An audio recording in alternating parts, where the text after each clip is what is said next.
अब की बार कैथल में रणदीप सिंह सुरजेवाला रिकॉर्ड तोड़ लीड से यहाँ से चुनाव जीतने वाला।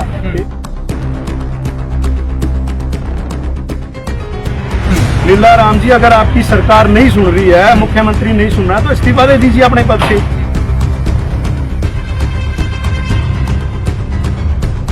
से ना बाजे अब लीला राम जी ने भाजपा के कमल के निशान पे चुनाव लड़ा था कैथल का, जिम्मेदारी बनती है उनकी।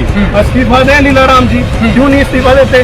विधायकी से अगर इतनी उनकी पार्टी सुनती नहीं है, मुख्यमंत्री सुनता नहीं है, संगठन के कार्यक्रम से दूर रहने का काम क्या काम बनता है? आप इस्तीफा दीजिए विधायकी से। तो सियासत की पल पल की खबर हम लेने पहुंच चुके हैं, क्योंकि कांग्रेस के तमाम पदाधिकारी एक्टिव हो चुके हैं। हालांकि पिछले दिनों पदाधिकारियों की लिस्ट भी जारी हुई, लेकिन आज किसान भवन पर पहुंचे हैं तमाम युवा साथियों की टीम यहाँ पर कांग्रेस की मौजूद है। इनसे बातचीत करेंगे कि किन मुद्दों पर और कौन सा वो ब्रह्मास्त्र इन्होंने तय किया है कि 2024 में युवाओं की भूमिका कांग्रेस की सरकार बनाने में ये निभाने वाले हैं। सीधे इन्हीं से बातचीत कर लेते हैं। तमाम लोग पदाधिकारी हमारे साथ मौजूद है। जी सर, आपको? मेरा नाम प्रदीप गुजर है, मैं युवा कांग्रेस महासचिव और जिला कैथल प्रभारी। जी, आज क्या कुछ मीटिंग, कौन सी वो ऐसा सियासी समीकरण बिठाने वाली है कांग्रेस युवाओं में, जो किसान भवन पर इतने युवा उमड़ चुके हैं? देखिए, हमारी ये रूटीन की मीटिंग है, जो जिला स्तरीय मीटिंग होती है, जो आगे के पार्टी के कार्यक्रम है युवा कांग्रेस के। और जिस प्रकार से पिछले 2 वर्षों में युवा कांग्रेस ने पूरे प्रदेश के अंदर और देश के अंदर इस सरकार की नाकामी के खिलाफ, इस सरकार की जन विरोधी और युवा विरोधी नीतियों के खिलाफ हमेशा आवाज को बुलंद करने का काम किया हो, चाहे उसमें सीईटी का मुद्दा हो, चाहे उसमें पेपर लीक का मुद्दा हो।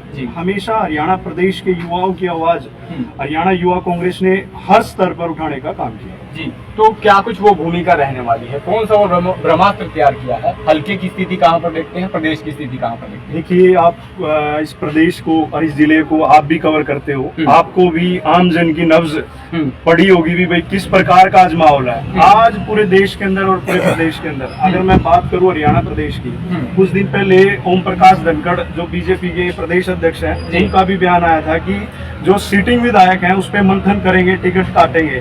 मैं चैलेंज करता हूं ओम प्रकाश धनखड़ को, आप जिस मर्जी को टिकट और जहां मर्जी से टिकट दे दो, दाई का आंकड़ा भी क्रॉस नहीं करेगी।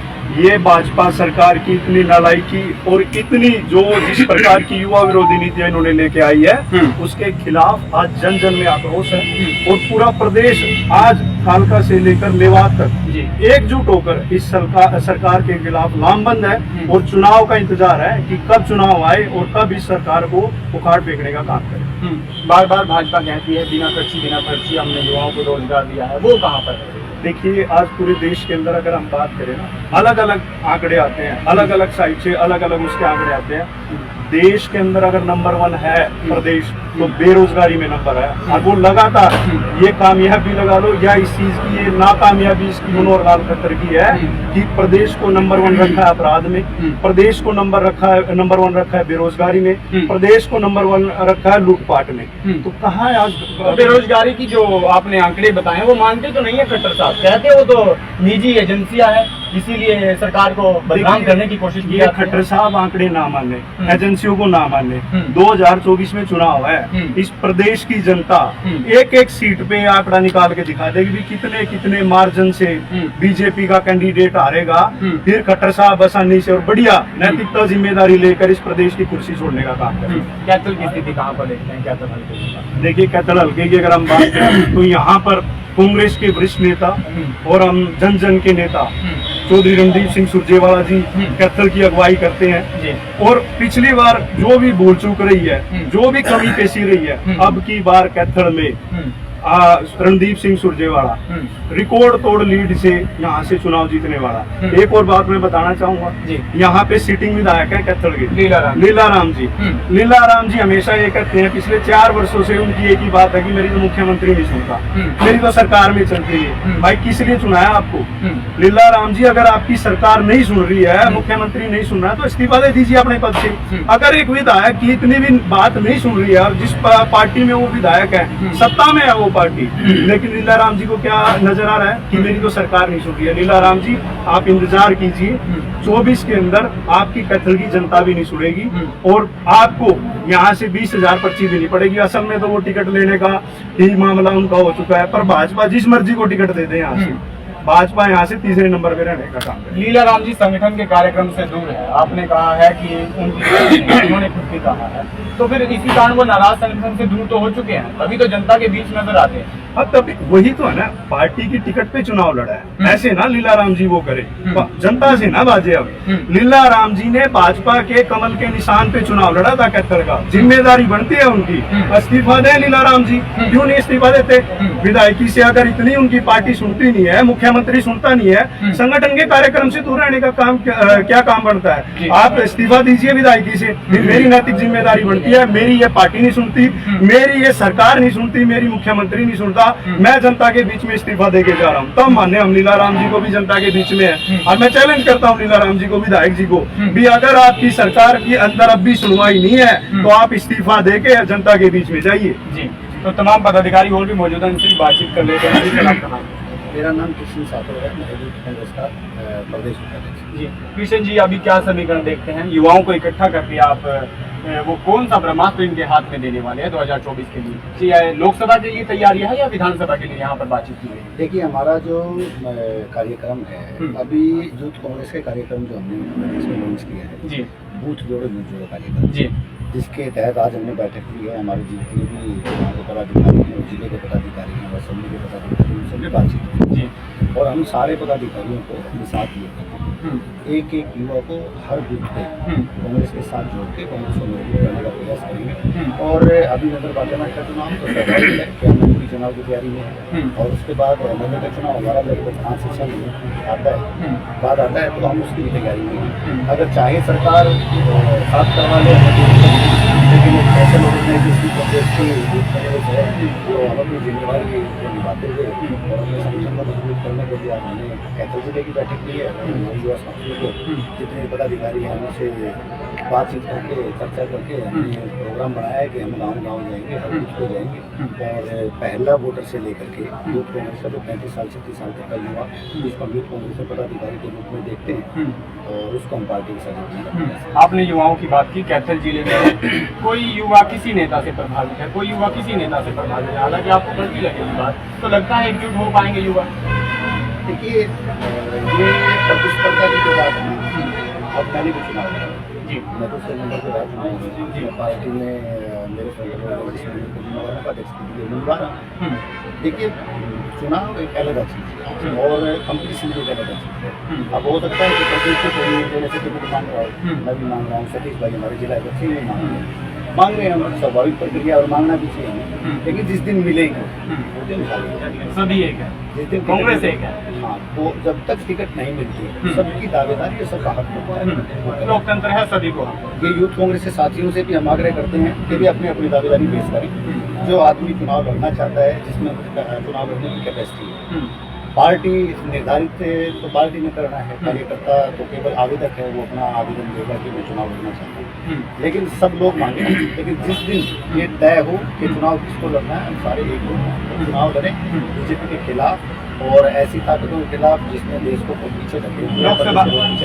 लोकसभा की आपने बात की, सांसद नायब सिंह सैनी अक्सर आजकल कैथल में ज्यादा दौरे उनके नजर आ रहे हैं, जनसंवाद के दौरे नजर आ रहे हैं, कहाँ पर देखते होंगे कार्यकाल? देखिए, जनसंवाद की बात करें तो जनसंवाद के मुख्यमंत्री जी के प्रदेश में निकले हुए हैं जी, मेरा जिला हिसार है जी, और पिछले दिनों मुख्यमंत्री जी हिसार में गए हुए थे, तो हमारे एक महिला हैं, उन्होंने मुख्यमंत्री से आग्रह किया कि हरियाणा में रोजगार की दिक्कत है जी, बेरोजगारी में हमारा प्रदेश 1 नंबर पे है, तो हम चाहते हैं कि यहाँ कुछ इंडस्ट्री आई हिसार में जिससे बच्चों को युवाओं को रोजगार। मुख्यमंत्री जी कहते हैं आप चिंता मत करो, चंद्रयान जो 4 चंद्रयान जाएगा उसमें भेजेंगे आप सब। मतलब आप नायब सैनी की बात कर रहे हैं, मैं इनके मुखिया की बात कर रहा हूँ जो प्रदेश में। मुखिया ने ही ड्यूटी लगाई है कि पूरे प्रदेश को हम घूम नहीं सकते, मंत्रियों की ड्यूटी लगा दी है, सांसद की ड्यूटी लगा दी है कि आप जनसंवाद। मैं आपको बताना चाहता हूँ कि मुखिया ने पक्का काम कर रखा है उनका जी, किसी को संवाद करने के लिए मुखिया अकेला ही जी, जहाँ जहाँ जाता है वो दौर याद करवा 2005 का वो दौर, जब चौधरी ओम प्रकाश चौटाला प्रदेश के मुख्यमंत्री होते थे, उन्होंने प्रदेश में सरकार आपके द्वारा कार्यक्रम किया। आप उस समय की सीढ़ियाँ निकाल लो, उस समय के ओम प्रकाश चौटाला के बयान निकाल लो और अब मनोहर लाल खट्टर के निकाल लो, आपको कोई फर्क नजर नहीं आएगा। ओम प्रकाश चौटाला भी स्टेज के ऊपर से लोगों को धमकाते थे और धमकाते भी थे और उल्टा भी बोलते थे। सेम वही काम है, अब ये जनसंवाद के नाम से कर रहे हैं, वो सरकार आपके द्वार के नाम से, यानी इतिहास दोहरा रहा है खुद को। ऐसा है 10 साल के राज के बाद मुख्यमंत्री जी का मेरे ख्याल से नहीं होता कि अहंकार जो है वो आसमान पे है, चरम पे है और लोगों की सुनने की बजाय वो चाहते हैं कि लोग उनको कुछ भी ना कहें, ना उनको सलाह दें, ना उनको दिक्कतें बताएं, कुछ भी ना करें। पिछले दिनों मुख्यमंत्री जी खुद मेरा गांव सात रोड है, सालों पड़ता है, मेरे गांव में आए थे और जनसंवाद का कार्यक्रम किया था उन्होंने। मेरा गांव नगर निगम, मेरी 2 पंचायतें जो नगर निगम में है, पूरा गांव जो है वो उन्होंने गलियां जो है वो उखाड़ रखी हैं, कई पाइप पानी के पाइप के चक्कर में उखाड़ रखी, कहीं किसी चक्कर में उखाड़ रखी है। जिस दिन मुख्यमंत्री आए उस दिन, जिस दिन मुख्यमंत्री को जिस गली से आना था वो बना दी, बाकी गाँव ऐसा कैसे? क्या गाँव को चीजें दिखती नहीं, क्या इलाके में चीजें दिखती नहीं? ऐसा है, अगर मुख्यमंत्री को कोई तकलीफ है आने में और उसके लिए अगर गली बन सकती है या रोड बन सकता है तो तकलीफ आपको और मेरे को भी तो हो सकती है। तो फिर मुख्यमंत्री के आने का इंतजार करे जनता? मुख्यमंत्री का आने का इंतजार नहीं है, मुख्यमंत्री का जाने का इंतजार कि अब मुख्यमंत्री नए आएंगे, कांग्रेस की सरकार बनेगी, कांग्रेस का मुख्यमंत्री होगा और सबको बराबर देख करके, किसी एक आदमी गली ना बन करके पूरे प्रदेश की गलियां भी बनेंगी, पूरे प्रदेश की इमारतें भी बनेंगी, पूरे देश का विकास भी होगा और पूरे प्रदेश में युवाओं को रोजगार। चलिए अध्यक्ष जी से भी बातचीत कर लेते हैं, जैसे क्या कुछ कहना है अभी की स्थिति को देखते हैं। अभी आज हमारी हमारे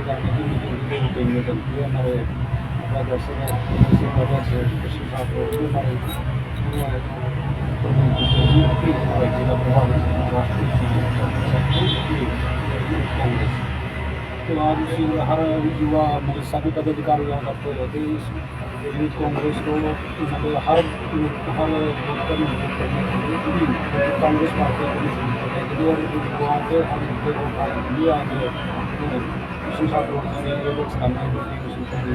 जैसे भी आगे के लिए दिशा निर्देश होंगे हम उसके हिसाब से जो कांग्रेस पार्टी। बीजेपी कह रही है कि हमने पन्ना प्रमुख रूट तक संगठन मजबूत कर दिया है और अभी चुनाव आ रहे हैं, तो कांग्रेस आप कैसे संगठन तैयार करेगी? जी पन्ना तो पन्ने में ही रह गए, बाहर और मुद्दे कांग्रेस आज तो ये बीजेपी सरकार मतलब जनसंवाद के कार्यक्रम करती है, जिस टाइम लोगों को इनकी जरूरत है तब कहाँ, कोरोना का टाइम कहाँ जी, अब तो इनका गाने का टाइम है, जब तो चलेंगी सभी ड्यूटी लगे, मुख्यमंत्री भी आएंगे, सभी आएंगे, अब तो इनका गाने का टाइम है। जब वो कहते हैं ये लड़की में आपको सारी तरह है भरना शुरू हो गई चंडीगढ़ से उत्तर दिल्ली की तरफ पहुँची जी, पन्ना क्या है ये जो पन्ना प्रमुख का तो पूछता था ना, आज तक हमें तो कोई पन्ना प्रमुख मिला नहीं हमको गाँव। क्या है ये जो पार्टी है ना, ये केवल परसेप्शन का खेल है, धारणा बनाती है, खबरें और एक बात को बार बार लोगों को लगने लग जाता है कि होएगा यार। जो पन्ने में लोग हैं वो जो 40-50 वोट इस पन्ने में, तो उनको भी शक हो जाता है कि भी ये इतना कह रहे हैं तो कोई ना कोई तुम्हारे पन्ने में प्रमुख होगा, उनको पता नहीं, ढूंढ रहे हैं प्रमुख ऐसा है, होता ही नहीं कभी इनके पास। आप जाकर के ग्राउंड पे आप मेरे साथ चलो, मैं जिम्मेवारी के साथ आपको कहता हूँ, आपके दर्शकों को इस बात को बताना चाहता हूँ कि आप ना किसी गांव में चले जाओ और किसी पन्ने पे उठा लो। आप इन्होंने पन्ना प्रमुख के सम्मेलन किए, मैंने देखा है बहुत साथी बीजेपी के हैं जो हमारे संपर्क में बताते हैं, बोला यार परेशान कर दिया हमारे को, वो कह रहे कि हमें नहीं पता, नाम लिख के मोबाइल नंबर तो किसी का दे दो, वो कोई पन्ने का आदमी हो कहीं का दे दो बस एक बार, वो नाम किसी को बुला किसी को रहे हैं, बात किसी से कर रहे हैं, लेकिन जब वो प्रेस में बोलते हैं या अपने भाषण में बोलते हैं, प्रेस को संबोधित करते हैं, तो ये कहते हैं कि पन्ना प्रमुख वहाँ से पन्ना प्रमुख ना इनके पास कभी था ना इनके पास कभी होगा, ये केवल परसेप्शन लोगों की बनाई गई और एक जो सीधा साधा आदमी जिसमें इनको विश्वास है उन्होंने उसके साथ विश्वास किया। बीजेपी की परसेप्शन की बात आपने कर ली, जेजेपी राजस्थान में जाके एक बड़ी रैली करने में कामयाब रही है, क्या कुछ कहना है? किस बात के लिए कामयाब? आपने रैली को देखा? मैं वहाँ पर मौजूद था। वैसे ये आपने बहुत लोगों को, हमने तो ऐसी वीडियो देखी है कि अम्बाड़ा से सोनीपत से लोगों को ये कहते हैं कि हाँ, गए तो हरियाणा से थे, ये तो ना हर शाम लेके जाएंगे, साला सब लेके जाएंगे, महिलाएं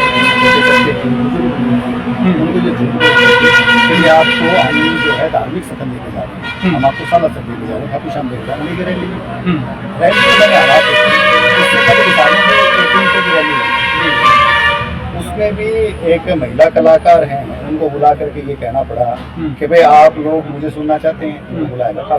काफी और भी ऐसे सिंगर वगैरह थे जो बुलाए गए थे। मतलब बच्चों ने अभिवादन किया, युवाओं ने अभिवादन किया कि हाँ हम आपको सुनना चाहते, देखना चाहते हैं। तो बोला कि आपको अगर मेरी परफॉर्मेंस देखनी है तो आपको अजय चौटाला को सुनना पड़ेगा। अब इनके पास ये दिन आ गई है कि एक कलाकार, एक महिला कलाकार वो खड़ा होकर के कहती है कि आप मेरी अगर परफॉर्मेंस देखना चाहते हैं तो आपको पहले अजय सिंह चौटाला जी को सुनना पड़ेगा, उसके बाद, और उसके बाद क्या होता है अजय सिंह से पहले वो चली जाती है। उन युवाओं को यूँ झूठ बोल करके इशारे में इकट्ठा किया गया कि वो बच्चे, वो यूथ था, वो कोई पॉलिटिकल पार्टी के रैली में नहीं आया था, वो उन कलाकारों के फैन हैं, उन कलाकारों को फॉलोवर हैं, उन कलाकारों की जो भी परफॉर्मेंस थी उसको देखने के लिए, उन गानों को सुनने के लिए। ऐसा ही कुछ थोड़ा उससे ही मिलता जुलता हनी सिंह वाला मामला। यही बता रहा हूँ आपको, आगे इसी पे आ रहा हूँ कि मैंने अभी की बार फिर सुना कि मैंने ये सुना कि दिग्विजय चौटाला जी जो हैं वो स्टेज से अनाउंसमेंट करते हैं, और अनाउंसमेंट क्या करते हैं कि भाई आप लोग हनी सिंह को सुनना चाहते हैं, अगर आपको हनी सिंह को सुनना है तो पहले मेरे फादर और अजय चौटाला को सुनना पड़ेगा। अब उनके ये दिन आगे जरूरी था शिखर में करना, चौटाला गाँव में करते थे, कम से कम गाँव के लोग तो सुनते थे जी। भाई आप आज तो सोशल मीडिया का चुनाव तो राजस्थान में है ना, 30 सीटों पर तो वहाँ पर लड़ना है ना, चुनाव तो देश में भी है जी। और इनको मैं तो रिक्वेस्ट करूँगा हर लोकसभा में पूरे देश में, तमिलनाडु में भी कैंडिडेट पार्टी है ना, तो केरल में भी का कैंडिडेट होना चाहिए, साउथ ईस्ट के भी सारे जितने भी हमारे स्टेट हैं उनमें भी बड़ा कैंडिडेट देना चाहिए, और बंगाल में भी ना तो मुख्यमंत्री का उतार देना चाहिए। क्या बात करते हैं। मुझे ध्यान है कि पहली बार अजय सिंह चौटाला जो है दातारामगढ़ से एमएलए बने थे, पहली बार। दातारामगढ़ सीकर जिले में पड़ता है जी, विधानसभा का नाम है दातारामगढ़। ये दोबारा वापस मुड़ के लिए और क्या अनाउंसमेंट करके आता हूँ उनको सिखा के पूछना। मैं एक बार मेरे किसी साथी की माता जी का ध्यान हुआ था, और हमारे कांग्रेस का राज्य मंत्री उनका सीताराम लांबा नाम, उनकी माता जी का ध्यान हुआ, तुम बैठ नहीं कहिएगा। ये कह के आए थे कि तुम्हारे जितने ऊँट है ना, ऊँटों की टेंशन हो। तब क्या कह रहे थे, जब की बात है कि तो देवीलाल वहाँ से मेंबर पार्लियामेंट का एमपी और अजय चौटाला वहाँ से एमएलए बनाए थे लोगों ने, दोबारा कहीं। तो तमाम पदाधिकारियों से बातचीत की, जेजेपी बीजेपी पर तमाम इन्होंने टिप्पणियां और अपनी जिस प्रकार से स्थिति मौजूदा चली हुई है और 2024 में क्या कुछ समीकरण करेंगे ये वक्त के जहन में। फिलहाल आपका क्या कुछ कहना है कमेंट बॉक्स में राय दीजिएगा। फिलहाल किसान भवन पर एक अहम मीटिंग यूथ कांग्रेस की हुई थी, क्या कुछ कहना है कमेंट बॉक्स में राय दीजिएगा। वीडियो को शेयर जरूर।